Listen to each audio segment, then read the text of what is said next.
The Art of Public Speaking by Dale Carnegie and Joseph Berg Esenwein, Section 0. Things to think of first. A foreword. The efficiency of a book is like that of a man, in one important respect. Its attitude toward its subject is the first source of its power. A book may be full of good ideas well expressed, but if its writer views his subject from the wrong angle, even his excellent advice may prove to be ineffective. This book stands or falls by its author's attitude toward its subject. If the best way to teach oneself or others to speak effectively in public is to fill the mind with rules and to set up fixed standards for the interpretation of thought, the utterance of language, the making of gestures, and all the rest, then this book will be limited in value to such stray thoughts throughout its pages as may prove helpful to the reader.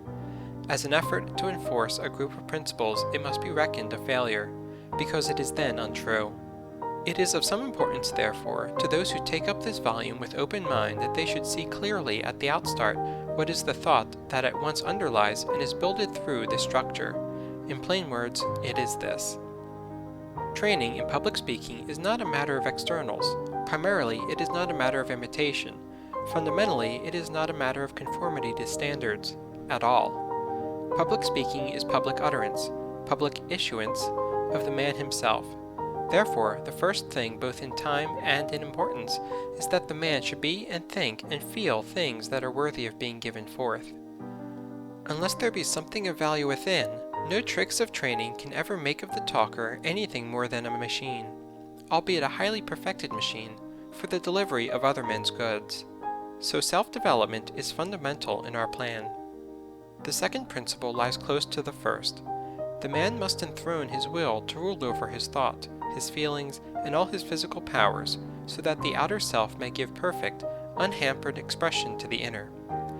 It is futile, we assert, to lay down systems of rules for voice culture, intonation, gesture, and whatnot, unless these two principles of having something to say and making the will sovereign have at least begun to make themselves felt in the life. The third principle, we surmise, arouse no dispute. No one can learn how to speak who does not first speak as best he can. That may seem like a vicious circle and statement, but it will bear examination. Many teachers have begun with the how. Vain effort. It is an ancient truism that we learn to do by doing.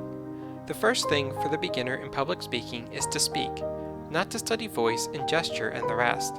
Once he has spoken, he can improve himself by self-observation or according to the criticisms of those who hear. But how shall he be able to criticize himself? Simply by finding out three things. What are the qualities which by common consent go to make up an effective speaker? By what means at least some of these qualities may be acquired? And what wrong habits of speech in himself work against his acquiring and using the qualities which he finds to be good? Experience, then, is not only the best teacher, but the first and the last, but experience must be a dual thing. The experience of others must be used to supplement, correct, and justify our own experience. In this way we shall become our own best critics, only after we have trained ourselves in self-knowledge, the knowledge of what other minds think, and in the ability to judge ourselves by the standards we have come to believe are right. If I ought, said Kant, I can. An examination of the contents of this volume will show how consistently these articles of faith have been declared, expounded, and illustrated. The student is urged to begin to speak at once of what he knows. Then he is given simple suggestions for self-control, with gradually increasing emphasis upon the power of the inner man over the outer. Next, the way to the rich storehouses of material is pointed out, and finally, all the while he is urged to speak. Speak as he is applying to his own methods in his own personal way, the principles he has gathered from his own experience and observation and the recorded experiences of others. So now at the very first, let it be as clear as light that methods are secondary matters, that the full mind, the warm heart, the dominant will are primary, and not only primary, but paramount, for unless it be a full being that uses the methods, it will be like dressing a wooden image in the clothes of a man. J. Berg Esenwein, Narberth, PA, January 1st, 1915. The Art of Public Speaking. Sense never fails to give them that have it, words enough to make them understood. It too often happens in some conversations, as in apothecary shops, that those pots that are empty or have things of small value in them are as gaudily dressed as those that are full of precious drugs. They that soar too high often fall hard, making a low and level dwelling preferable. The tallest trees are most in the power of the winds, and ambitious men are the blasts of fortune. Buildings have need of a good foundation that lies so much exposed to the weather. William Penn.